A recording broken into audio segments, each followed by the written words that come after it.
പ്രൗഢഗംഭീരമായിരുന്നു ചടങ്ങ്. മാതൃഭൂമി സാഹിത്യ പുരസ്കാരം മയ്യേഴിയുടെ കഥാകാരൻ എം മുകുന്ദൻ സക്കറിയക്ക് സമ്മാനിച്ചു. ഇതുവരെ നമുക്ക് സ്വപ്നം കാണാനുണ്ടായിരുന്നു, ഇപ്പോൾ സ്വപ്നം കാണാനും പോലും കഴിയാത്ത അവസ്ഥയാണ്. അപ്പോൾ അങ്ങനെയുള്ളൊരവസ്ഥയിൽ പിന്നെ നമുക്ക് വേണ്ടി സംസാരിക്കുവാൻ നിശബ്ദരായിട്ടുള്ള നിരവധി മനുഷ്യർക്ക് വേണ്ടി സംസാരിക്കുവാൻ ഒരു സക്കറിയുണ്ട്. ഈ സക്കറിയെ നമ്മൾ സംരക്ഷിക്കണം, സക്കറിയുടെ ശബ്ദത്തെ സംരക്ഷിക്കണം.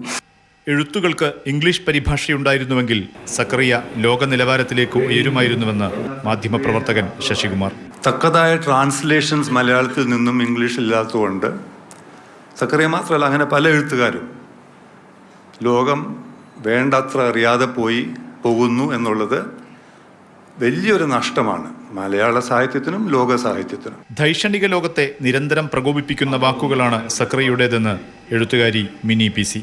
അദ്ദേഹം കഥകളിൽ മാത്രമല്ല മാതൃഭൂമിയിൽ തന്നെ പ്രസിദ്ധീകരിച്ചു വന്നിട്ടുള്ള ഒരുപാട് യാത്രാ വിവരണങ്ങളിലും അദ്ദേഹത്തിൻ്റെ നിലപാടുകൾ വ്യക്തമാക്കാറുണ്ട്. അതായത് വിമർശിക്കേണ്ടുന്ന സംഗതികളെ മുഖം നോക്കാതെ വിമർശിക്കുന്ന ഒരു രീതി നമുക്ക് കാണാനായിട്ട് സാധിക്കും. 18-ാം വയസ്സിൽ ആദ്യ കഥ പ്രസിദ്ധീകരിച്ച് തന്നെ എഴുത്തുകാരനാക്കിയത് മാതൃഭൂമിയാണെന്ന് പറഞ്ഞായിരുന്നു സക്കറിയുടെ മറുപടി പ്രസംഗത്തിൻ്റെ തുടക്കം.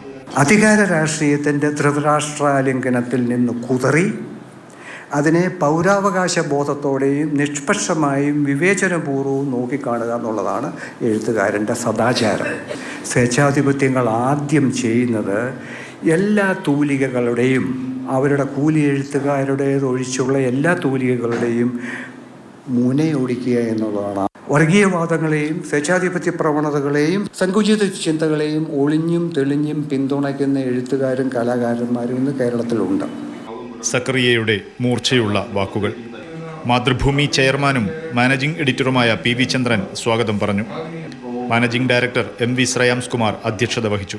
3 ലക്ഷം രൂപയും ശില്പവും പ്രശസ്തിപത്രവും അടങ്ങുന്നതാണ് അവാർഡ്.